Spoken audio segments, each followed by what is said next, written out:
కొడవలూరు మండలంలోని నార్తురాజుపాలెం సిబిఎన్ కాలనీలో కోవూరు ఎమ్మెల్యే వేమిరెడ్డి ప్రశాంతిరెడ్డి 10 లక్షల వ్యయంతో చేపట్టనున్న తాగునీటి పైప్లైన్ నిర్మాణ పనులకు శంకుస్థాపన చేసి లబ్ధిదారులకు పెన్షన్లు పంపిణీ చేశారు. ఈ సందర్భంగా ఆమె మాట్లాడుతూ కూటమి ప్రభుత్వం ప్రజా సంక్షేమం అభివృద్ధి లక్ష్యంగా పనిచేస్తుందని తెలిపారు. ప్రజలకు ఇచ్చిన హామీలను అమలు చేయడంలో ప్రభుత్వం కట్టుబడి ఉందన్నారు. ముఖ్యమంత్రి నారా చంద్రబాబు నాయుడు నాయకత్వంలో ప్రవేశపెట్టిన సూపర్ 6 పథకాలు విజయవంతంగా అమలవుతున్నాయని పేర్కొన్నారు. ఉద్యోగాలు అనే దానికి ఎక్కడో పడలేదు. మన నెల్లూరు జిల్లా, మన కోవూరు కాన్స్టిట్యున్సీ తెలుసు. 13,000 కోట్లతో మన కొడవలూరు మండలాల్లో ఫ్యాక్టరీలు రాబోతున్నాయి. స్థానికంగా ఉండే వాళ్ళకి ఉద్యోగాలు రాబోతున్నాయి. ఇక్కడ ఉన్న చదువుకున్న యువతకి నేను ఎలక్షన్ ముందు వచ్చినప్పుడు చెప్పాను, మీరు చదువుకోండి, మీ చదువులు అయిపోయేతలకి మీకు ఇక్కడే ఉద్యోగాలు వస్తాయి అని చెప్పి. అదే విధంగా ఈ రోజు 30 ఏళ్ల నుంచి ఖాళీగా పడిన కిసాన్ సెస్ తిరిగి ఊపిరి పోసుకొని 13,000 కోట్ల పెట్టుబడులతో రకరకాల ఫ్యాక్టరీలు ఇక్కడికి రావడం జరిగింది. ఏదైతే లోకేష్ బాబు యువకులం పాదయాత్రప్పుడు మీకు అందరికీ మాట ఇచ్చారో ఉద్యోగాలు మీకు ఇస్తాను అని చెప్పి, ఆ మాట నిలబెట్టుకొని ఈ రోజు ఇంచుమించు 23 లక్షల కోట్లతో రాష్ట్రం మొత్తం పెట్టుబడులు తీసుకురావడం జరిగింది. పూజ్యులు ఎన్టీ రామారావు గారి జన్మదినం సందర్భించుకొని గొప్పగా మొన్న 28వ తేదీ 27వ తేదీ మహానాడు జరుపుకోవడం జరిగింది.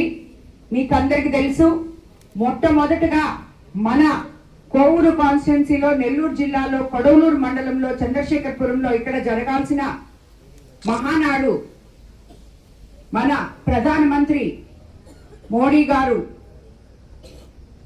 మనకి డీజిల్ కొరత ఇవన్నీ ఉన్నాయి. రాబోయే రోజుల్లో దేశం అభివృద్ధి కోసం, దేశం బాధ్యత కోసం తీసుకున్న నిర్ణయాన్ని మన ముఖ్యమంత్రి చంద్రబాబు నాయుడు గారు ఆహ్వానించి పొదుపు మహానాడుగా విజయవాడలో 1875 క్లస్టర్లతో ఆన్లైన్లో నిర్వహించుకోవడం జరిగింది.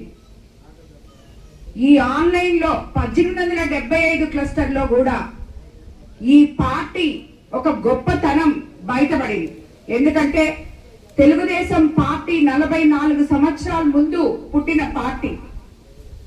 ఆ రోజు నుంచి ఈ రోజు వరకు కూడా నాయకులు అక్కడ లేకపోయినా ఆన్లైన్లో ప్రతి ఒక్కరూ దాంట్లో పార్టిసిపేట్ చేసి దాన్ని సక్సెస్ చేశారంటే ఆ పార్టీ ఒక స్ట్రక్చర్, ఆ పార్టీ ఒక నిబద్ధత, ఆ పార్టీ ఒక కార్యకర్త బలం, అదంతా మనం మొన్న చూడగలిగాం. అదే కాకుండా ఇది స్త్రీ శక్తి టీంతో జరుపుకున్న మహానాడు. ఈ యొక్క మహానాడుని ఈ కోవూరు కాన్స్టిట్యున్సీలో నేను ఇక్కడ లేనప్పటికీ దిగ్విజయంగా జరిపి రాష్ట్రంలోనే జిల్లాలో మొదటి స్థానంలో నిలిపిన ప్రతి ఒక్క కార్యకర్తకి, నాయకుడికి, క్లస్టర్ ఇన్ఛార్జీలకి, మండల్ పార్టీ అధ్యక్షులకి, బూత్ ఇన్ఛార్జీలకి, కన్వీనర్లకి, క్లో కన్వీనర్లకి, అలాగే గ్రామ పార్టీ అధ్యక్షులకి, కార్యదర్శులకి, అన్నిటికన్నా ముఖ్యంగా మైటీడీపీ యాప్ చేసిన ప్రతి ఒక్క నాయకుడికి, ఇక్కడికి విచ్చేసిన తెలుగుదేశం పార్టీ అభిమానులకు అందరికీ కూడా సక్సెస్ చేసిన ప్రతి ఒక్కరికి నా శిరస్సు వంచి నమస్కరిస్తున్నాను.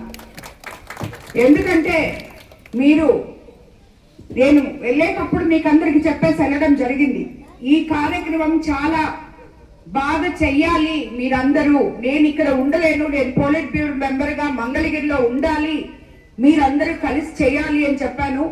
నేను చెప్పిన మాటకి నా మీద ఉన్న గౌరవంతో మీరందరూ ఇంత బాగా చేసినందుకు ప్రతి ఒక్కరికి కూడా మరోసారి నేను ధన్యవాదాలు తెలుపుకుంటున్నాను. అలాగే మనకి Stree Shakti team Narayana residential schools Dhanalakshmipuram Nellore Andhra Pradesh 10th ఫలితాల్లో రికార్డులను తిరగరాస్తూ మరే విద్యా సంస్థ అందుకోలేని ఎత్తులో విజయకేతనం ఎగురవేసింది నారాయణ రెసిడెన్షియల్ స్కూల్స్ ధనలక్ష్మీపురం నెల్లూరు. 600 మార్కులకి 598 మార్కులతో కేతాన్ అగ్రస్థానంలో నిలవగా 596 మార్కులతో సాయి అక్షితారెడ్డి, నవ్యలోహితరెడ్డి 595 మార్కులతో సిహెచ్ ఆశ్రయ్ రాష్ట్ర స్థాయిలో అద్భుత ఫలితాలను నమోదు చేశారు. అంతేకాకుండా 590+ మార్కులతో 25 మంది, 580+ మార్కులతో 80 మంది, 570+ మార్కులతో 141 మంది, 550+ మార్కులతో 223 మంది విద్యార్థులు